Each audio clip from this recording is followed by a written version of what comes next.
Okay, ladies and gentlemen, we are starting with a warm-up for our slope investigation. Right now, it's not going to tell you whether you got it correct or incorrect, so we're just working 1 through 4 in class. I'm going to monitor, and if I see you have all 4 correct, I will call out and I'll let you know. Obviously, if you're watching the video, you won't know that yet. Just go ahead and try these.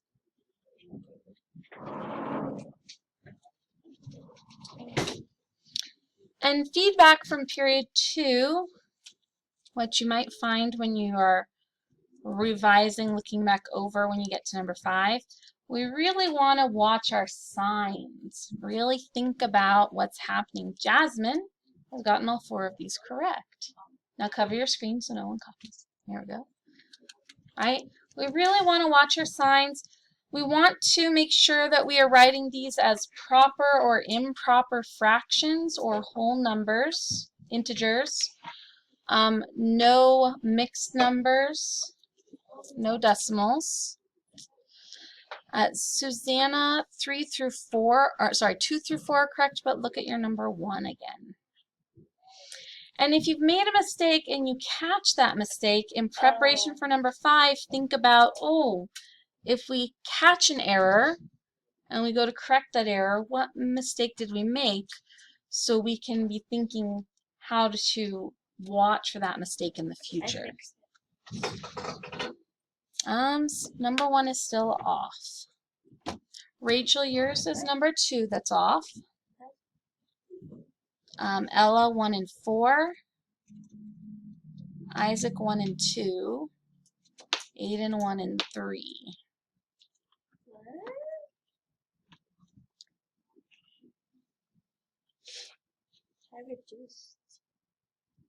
No, that is not the correct value. Okay, Susanna, you now have that correct. There you go. Yeah. Yeah, it took it a moment to fully, maybe just taken a moment for it to fully refresh there.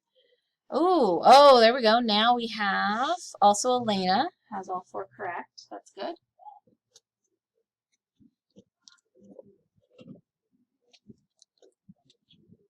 Okay. So, when we fully simplify something and we have a 1 in the denominator, we no longer write that 1 in the denominator to fully simplify, because anything divided by 1 is itself. Wait, for number 5, do you mean on the IXL we were doing? This thing right here. Oh, This 1, 2, 3, 4 right here. So if you got 1 wrong, like the one that you got wrong, what mistake did you make? All right? So we want to reflect on those mistakes, not to beat ourselves up over our mistakes. We make mistakes. How can we learn from that mistake? Just like we had in our advisory last week, failure is our greatest teacher. What can we learn from that failure? If you answered each question correctly on your first attempt, then you are going to use a more advanced level of thinking and imagine what mistake might someone have made on one of these questions. What would they need to do to correct that mistake? What would they need to watch out for to avoid this mistake in the future?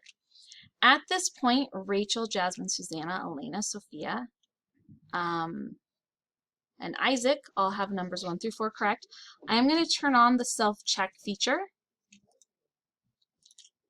so that you can check your answers and see which ones you have right or wrong to help guide you toward getting them correct.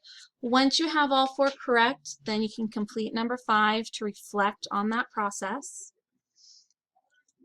We want to make sure our mistakes are productive mistakes. We are learning from our mistakes. Right?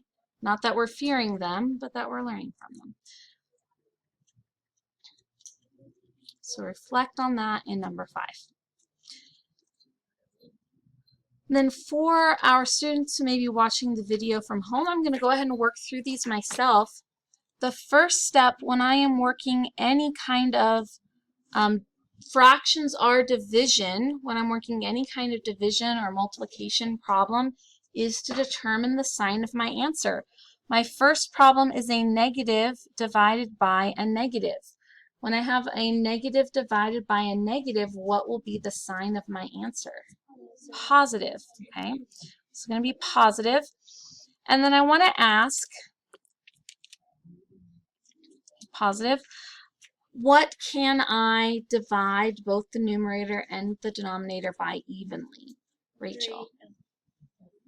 3. So if I can divide both the top by 3 and the bottom by 3, 3 divided by 3 is 1.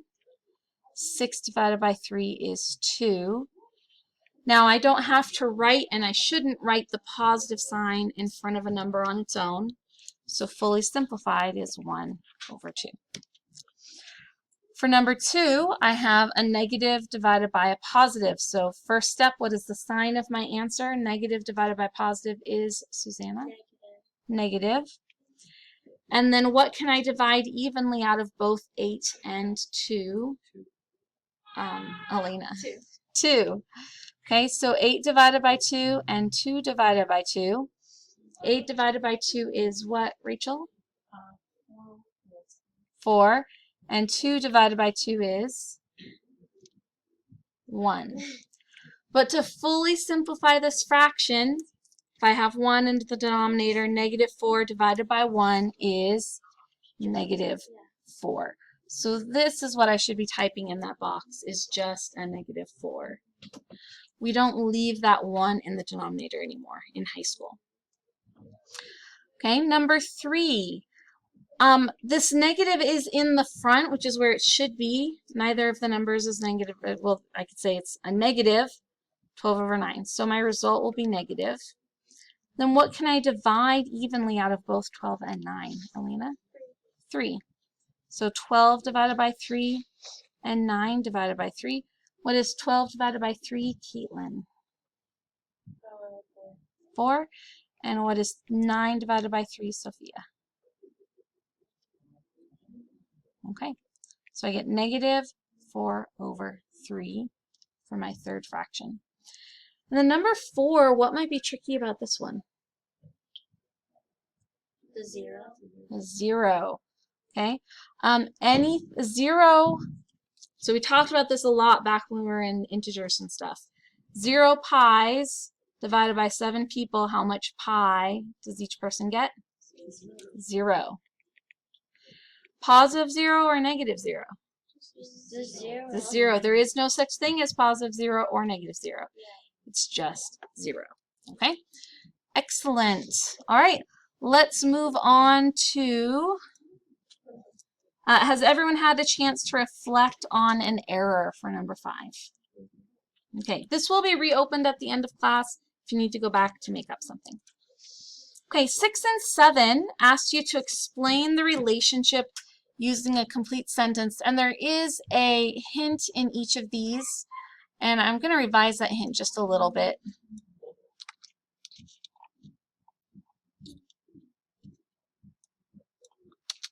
Okay, if you click on the little hint button, that's the little, oops, oh, it just popped right on. That's the little light bulb button. It will show the hint. But this is the old version. Refresh.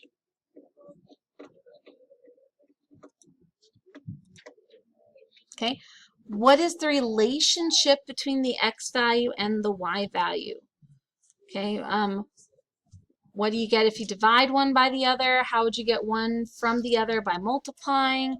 What is the relationship between the x and the y? Okay, so type out your answer, and the way we're going to work this one is I am looking at your answers. I am going to give points to those who have a good answer.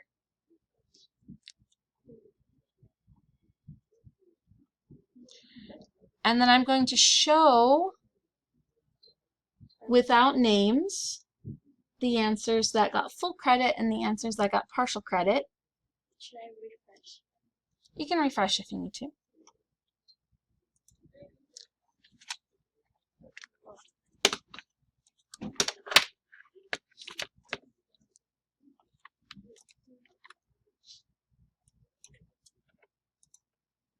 And then let you guys use that to help you revise your answers.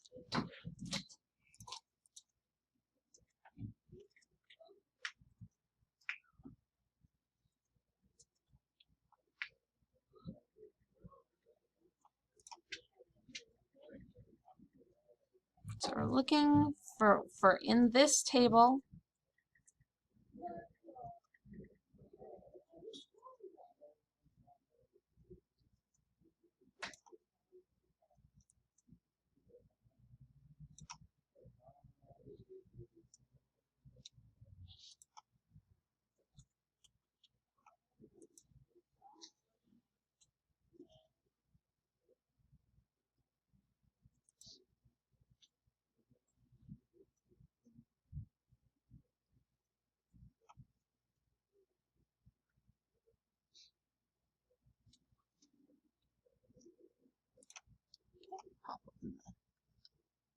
oops, hide student names. Ah, no, hide student names. There we go.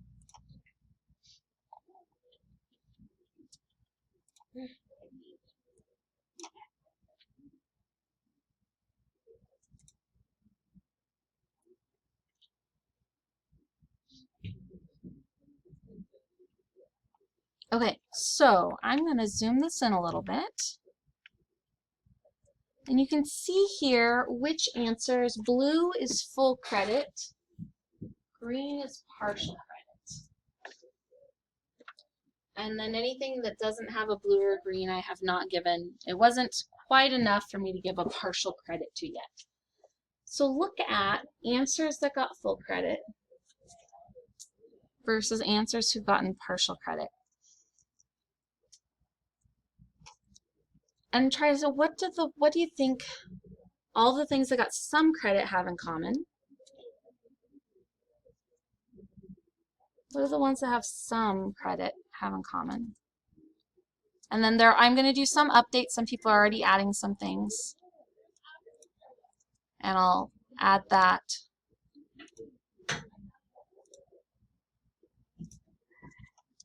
And refresh. Refresh.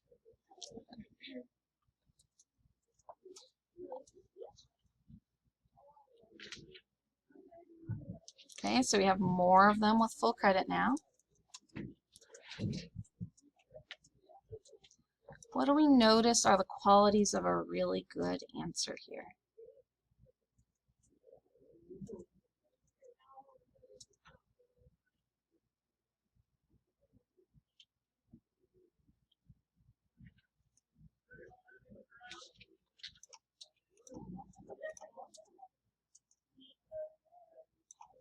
Versus the qualities of a partial answer, partial credit answer.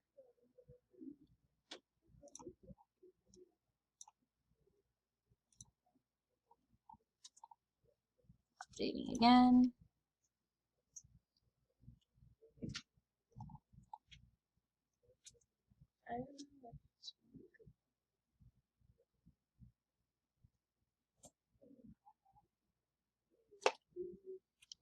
So look at our blue boxes. What do they all have in common?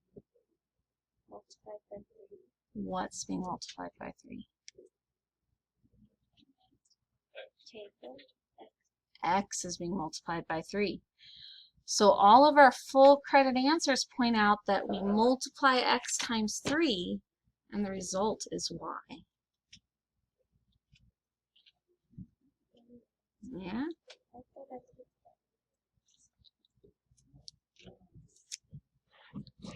And a couple have gotten there over time, and I just haven't updated yet. Oh, okay. Yes. And sometimes it's buried in so much other stuff, it takes me a minute to find it.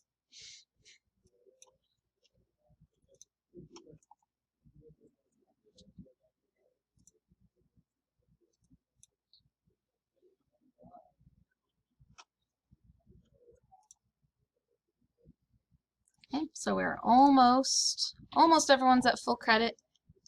Gonna give about 27.2 more seconds to revise while we're in here together.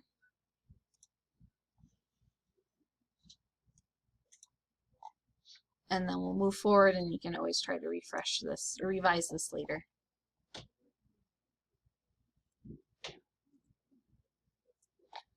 Remember, it's very specific that it's X times 3 gives us the result of Y. All right. That's the specific relationship that we have here. Moving on in 12 seconds.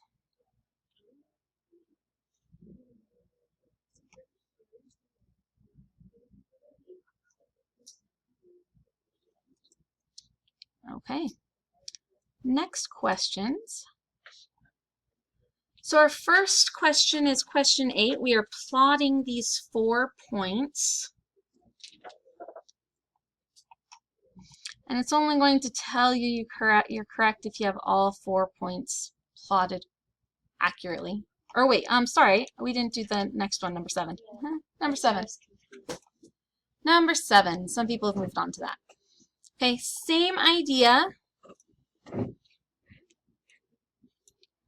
couple people who, let's see here, got 1. Person who got it exactly. One that's partial.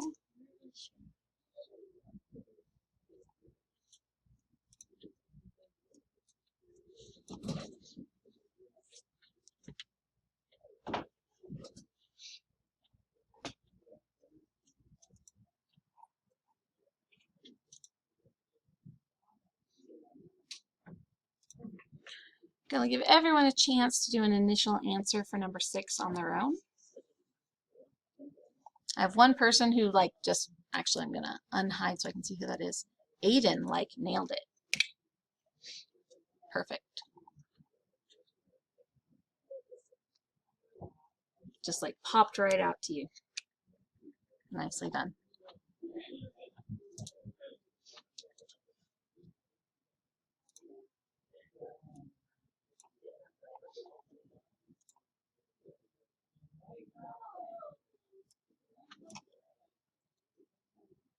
Okay.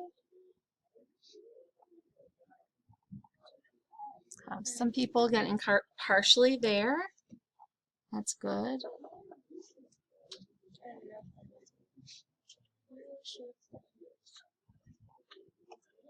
Okay, waiting for one more person to at least try something.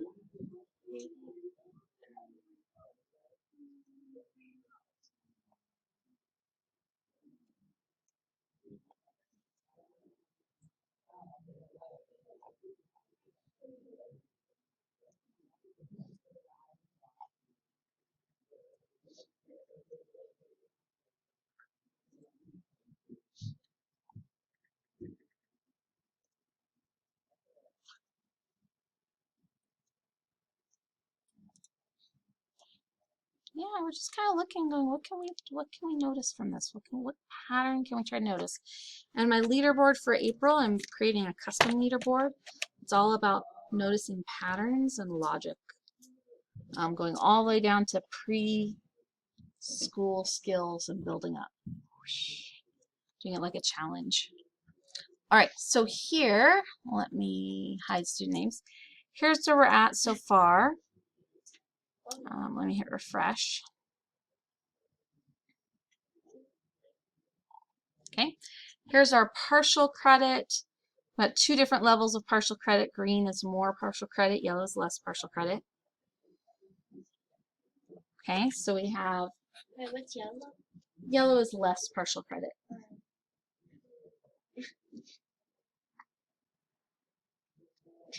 Okay.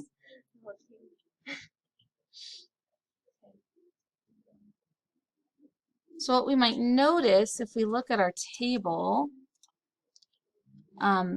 with both 5 and 6. With 5, to go from x to y, we'd multiply times 3. How could we tell we'd multiply times 3? Well, we could take a y value and divide by the x value, and that equaled 3. The y value of 9 divided by the x value of 3 was 3. Well, how can we tell what we would multiply by to go from x to y? Well, that's a little hard going from 4 to 3. How do I multiply times 4 to get 3? That's a harder thing for us to intuit in our brains. But if we recognize that multiplication is the opposite of division, we could say, well, what do I have to multiply times 4 to make 3, I could say, well, I take 3 and I divide it by 4. Well, what is 3 divided by 4? 3/4. And I'll find that the same in each case. 6 divided by 8 is 3/4. 9 divided by 12 is 3/4. Oh. That's the relationship between x and y every time here. Yeah, isn't that cool? Okay. That's also, in this case, the relationship between the difference between x and y. From 0 to 4 here is 4, and from 0 to 3 here is 3. Oops, 3. And the relationship between their difference is 3 divided by 4.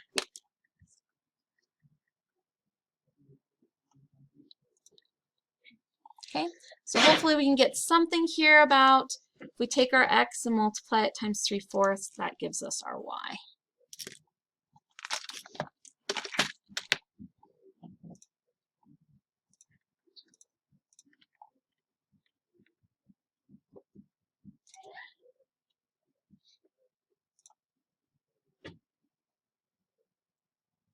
So make sure you have x and y in your answer for full credit. We don't use pronouns it in math because we don't know what it refers to.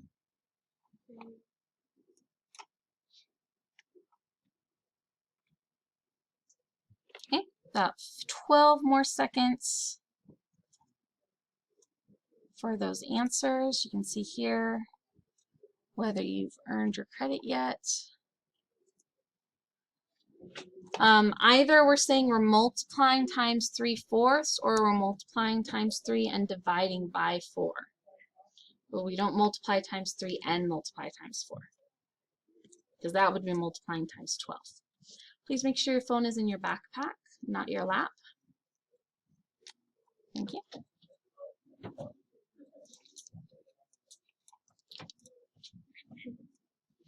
Okay, moving forward.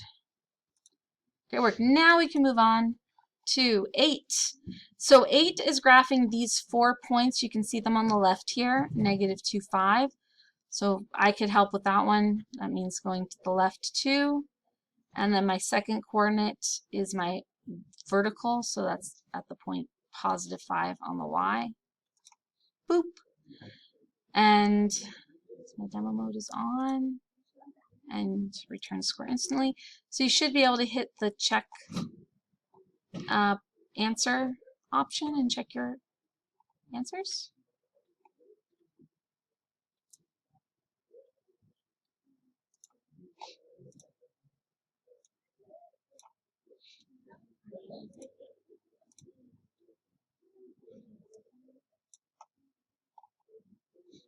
So we are working on 8 through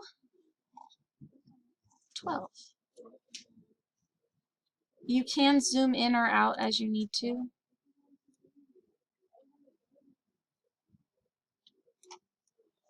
If it's easier.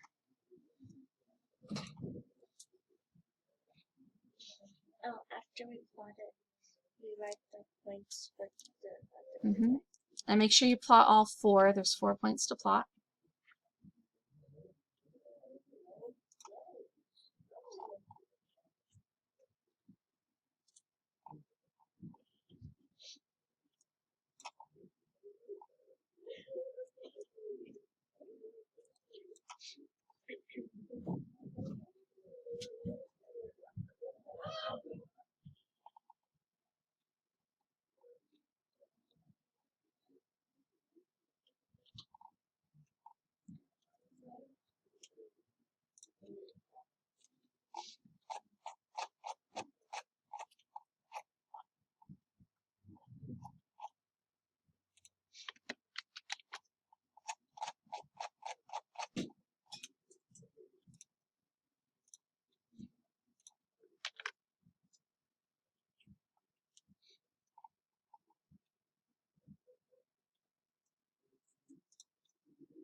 Okay, and then do take a moment to refresh. I added a question number 13 to the end of this. So only once you've gotten up through 12 correct, then you can do number 13. And so far that is just Walter. So again, this is a reflection question. If you got nothing correct, if you got them correct on your every single thing correct on your first try, every time you did a check it said you got it right, then consider a hypothetical. What might someone else get incorrect on this? Where might someone make a mistake? That's a skill that we as teachers, especially if we're constructing a multiple choice question, we have to think what might be a common error that would be made on this question that would create a possible wrong answer a student would select from a multiple choice, right? Wait, how am I supposed to put it? There's no The comma on your keyboard.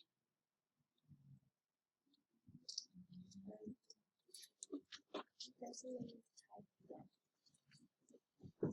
Do you have a keyboard? Oh,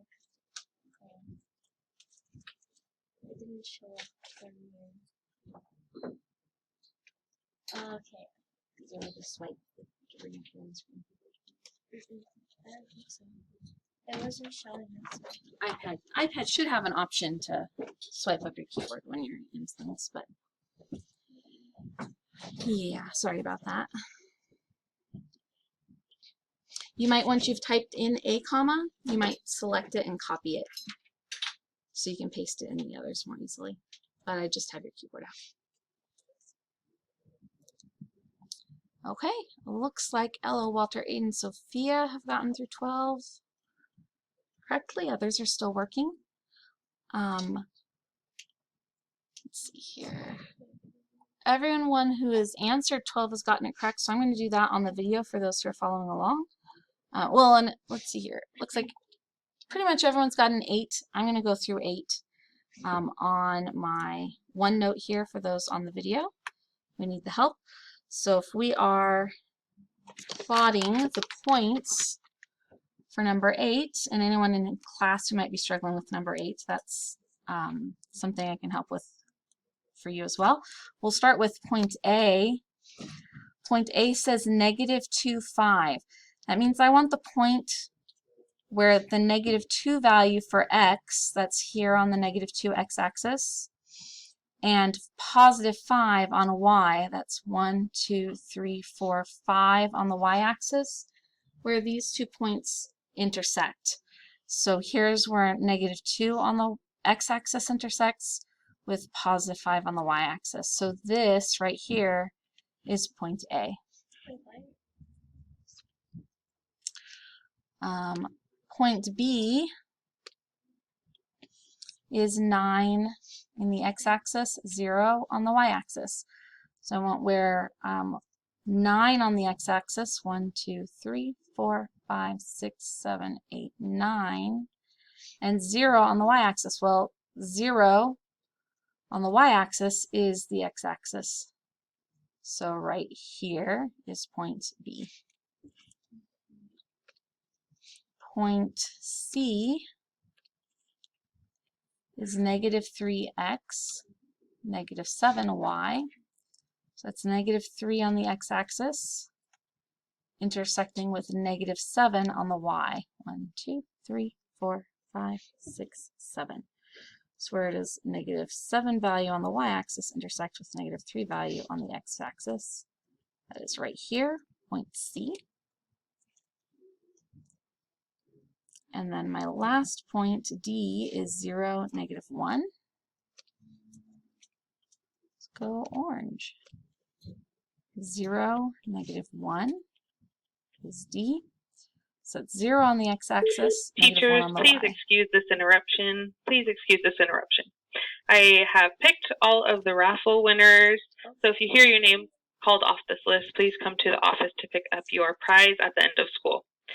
Jared Orso, Amber Elliott, Matthew Martinez, Rachel Beresford, Josh Heron, Peyton Heffelbauer, Kenna Meter, Grant Parman, Robert Marquez, Abigail Halter, Claire Meza, Morris Pena, Hannah Moore, Sienna Rosales, Jordan Rondeau, Cheyenne Naves, Susanna Kirohanian, Justin Baker, Brett Edwards, Jasmine Evans, and Lucia Capsita. Please come after school to pick up your prize. Thank you. Okay, so that was -8 in the x direction. For point E, -8 in the x direction. And in the y direction, I went down 1, 2, 3, 4, 5, -5. Those of you who might be struggling with point E, that was number 9. F here, it's -1, 2, 3, 4, 5. Oops, 1, 2, 3, 4, 5 in the x direction. +1, 2, 3, 4 in the y direction, with parentheses, no spaces. And the last one we'll do together in class. +1, 2 in the x direction, -1, 2, 3, 4, 5, 6, 7, 8, 9. So +2, -9 in the y direction, and I leave 8 as an exercise to the reader, as they used to say.